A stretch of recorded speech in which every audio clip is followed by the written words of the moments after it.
A jug of water tipped suddenly, drenching him from head to toe. Her laughter echoed through the small compound.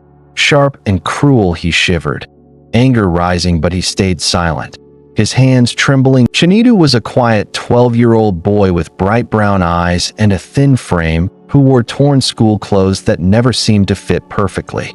His stepmother, Ijeoma, was a striking woman with sharp features and perfectly braided hair, always dressed in colorful lace that gleamed in the sunlight. Their small compound in Enugu was surrounded by dusty roads and towering mango trees that offered shade from the relentless afternoon sun. Chinedu's father, Mr. Okafor, was a kind but distracted man, often busy with his trading business in the local market. Oblivious to the tension at home, despite the warm sunlight, the house often felt cold as Ijeoma's harsh words filled the air, making Chinedu flinch at every footstep.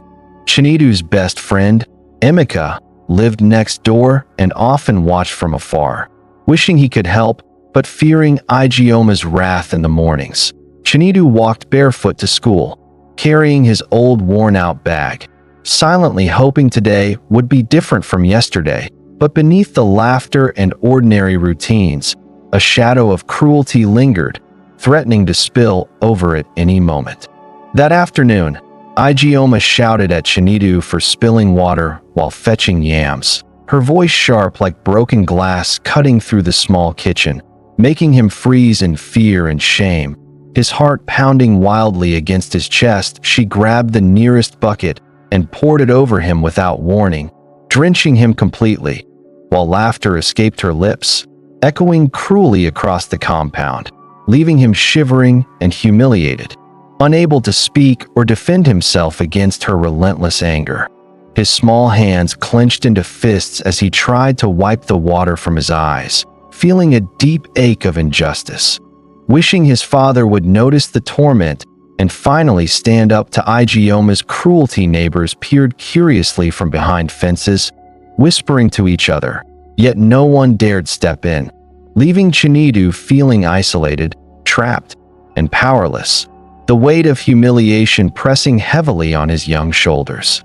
Emeka watched from the mango tree next door, his heart racing with anger and worry, silently vowing to help his friend, though he felt helpless against the wrath of the stepmother. Chinedu's father returned home late that evening, unaware of the full extent of the abuse, greeting everyone cheerfully. While Ijeoma's smirk suggested that the boy's suffering was somehow justified in her eyes, the damp clothes clung to Chinedu as he sat quietly in his small room, his mind racing with questions about fairness, courage, and what it truly meant to stand up to cruelty.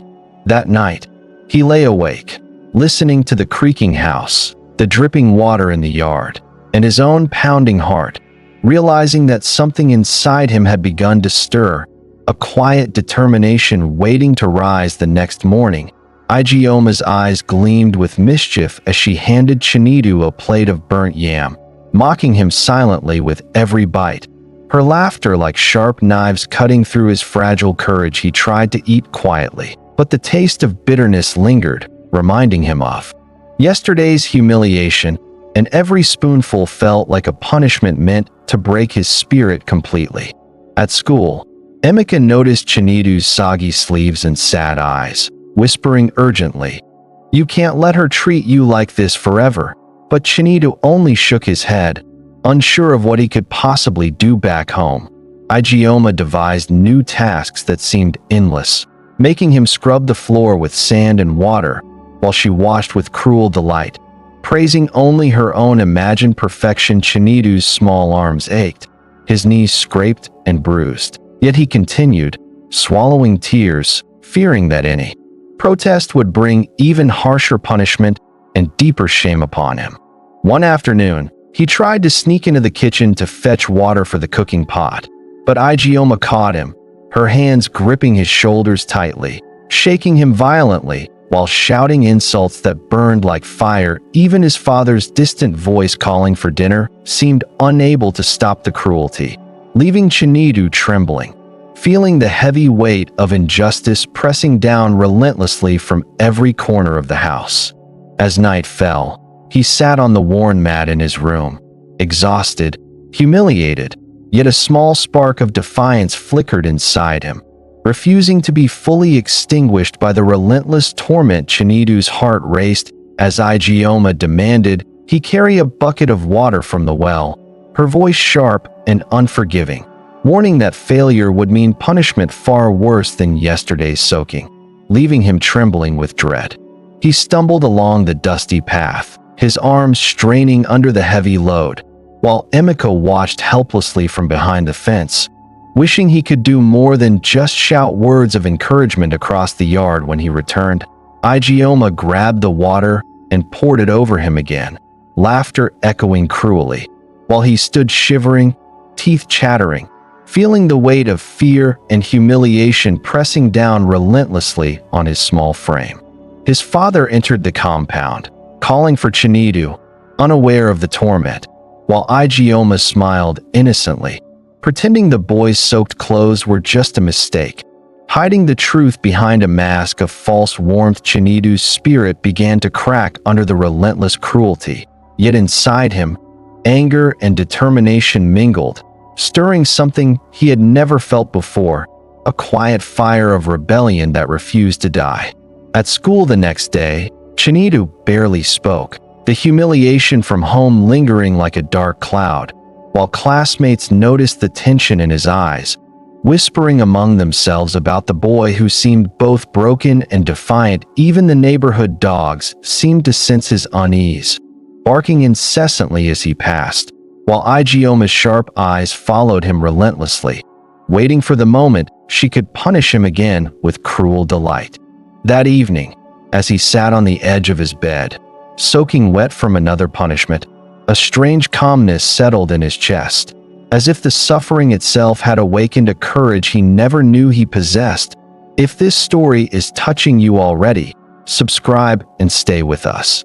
The most important part is about to unfold. Chinedu sat on the cold floor of his room, soaked and shivering, tears streaming silently down his cheeks, feeling utterly alone, as if the world had turned its back on him, leaving only pain and fear in its place. Ijeoma paced the compound, muttering insults under her breath, her eyes filled with cruel satisfaction, while Chinedu's small body trembled at every step, dreading what punishment might come next. Wishing desperately for an escape that seemed impossible, his father returned late from the market, exhausted and unaware, and Chinedu longed to cry out for help, but the fear of making matters worse kept his lips sealed, his throat tight with unspoken words. Even the nights felt merciless, as the creaking roof above seemed to echo Ijeoma's laughter, and shadows in the corners of the room twisted like menacing figures, keeping him awake with dread and unease. Emeka tried to send comforting notes through the fence, but Chinedu felt the distance too deeply, longing for a friend he could truly confide in, someone who could fight alongside him against the injustice. The small candle flickered weakly on the floor, its light barely touching the darkness, and Chinedu felt as if hope itself had abandoned him, leaving only cold despair to settle into his bones and freeze his heart. He clenched his fists tightly, nails digging into his palms, feeling both helpless and furious, the anger coiling inside him like a snake, ready to strike, though he did not yet know how or when. As sleep finally claimed him, his dreams were filled with water, shadows, and laughter, yet somewhere deep inside, a tiny voice whispered that the suffering would not last forever, that change was coming. One morning, Chinedu discovered a hidden corner in the backyard where a small stream trickled gently, its water sparkling in the sunlight, and he realized he could use it to practice strength, balance, and control without Ijeoma noticing. He remembered the old stories his grandmother had whispered about courage and cleverness, tales of children who used wit to overcome cruelty, and a spark of hope ignited, warming his heart against the cold fear he carried. Emeka appeared quietly with a small wooden slingshot, whispering, "We can fight back, but carefully, step by step." And Chinedu's eyes lit up. the first real sign of determination shining through the shadows of his despair. That night, he listened closely to Ijeoma's movements, memorizing her habits, her laughter, and the rhythm of her footsteps. Understanding that knowledge itself could become a weapon, a secret shield against further humiliation, Chinedu began to train his body and mind, moving silently, learning to dodge, to anticipate, and to strike with precision. Each tiny success filling him with courage and a growing sense of power he had never known. He discovered that the water from the stream could hide his tracks, and he practiced throwing small stones and aiming carefully, imagining them striking the cruelty that had haunted him relentlessly for so long. A letter from Emeka slipped through the fence each day, reminded him he was not alone, that friendship and loyalty could become a hidden strength, and that justice might be possible if he stayed clever and patient. By the end of the week, Chinedu felt transformed, a quiet confidence radiating from him. The fear of Ijeoma still present but diminished, replaced with a burning desire to reclaim his dignity and strike back at the injustice he had endured. One scorching afternoon, Ijeoma returned from the market with a cruel smile, ready to pour water on Chinedu once again. But this time he stood tall, eyes blazing with quiet determination, refusing to shrink from her wrath. She lunged toward him with the bucket, laughing sharply, but Chinedu sidestepped with surprising agility, the water splashing harmlessly onto the floor, and his heart raced with a mix of fear and exhilaration. "You think you can stop me, boy?"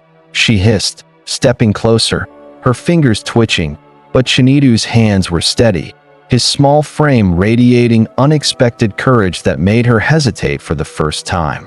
With a swift motion, he threw a small stone toward her ankle, startling her and causing her to stumble. And in that moment, Chinedu realized he could challenge her without being reckless or foolish. Emeka peeked from behind the fence, cheering silently, and Chinedu whispered, "It ends today." As he moved carefully, using his knowledge of the yard and his practice skills to evade her every attempt at dominance. Ijeoma's laughter turned to anger and confusion as Chinedu struck back strategically, not with cruelty, but with precision, making her lose balance and dignity. Her own house echoing with the shock of her failed control. Chinedu's father appeared at the doorway, finally witnessing the chaos, his eyes wide with disbelief as Chinedu stood firm, soaked from sweat and effort, yet glowing with newfound strength and defiance. For the first time, Ijeoma faltered completely, stepping back and gasping, the boy she had tormented now standing tall, unbroken, and the balance of power had shifted, the household holding its breath in awe and suspense. Ijeoma's face flushed with humiliation as Mr. Okafor finally stepped forward, his voice firm and trembling with authority, demanding she apologize to Chinedu for the countless punishments and cruelty she had inflicted without reason.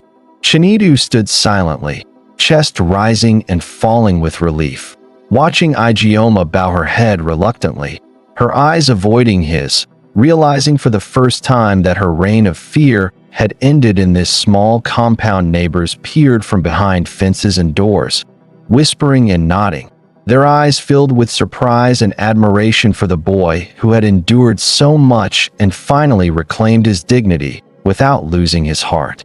Emeka ran into the yard, laughing and cheering, hugging Chinedu tightly, both boys feeling the weight of fear lifting, replaced with the warmth of friendship, justice, and shared triumph that filled the air. Mr. Okafor placed a hand on Chinedu's shoulder, pride and guilt mingling in his eyes, promising to watch over him closely, to ensure that no cruelty would go unnoticed again. Under his roof, Ijeoma retreated quietly to her room, humiliated but alive, forced to reflect on her actions and the pain she had caused, her control broken, her arrogance replaced by a bitter understanding of consequence.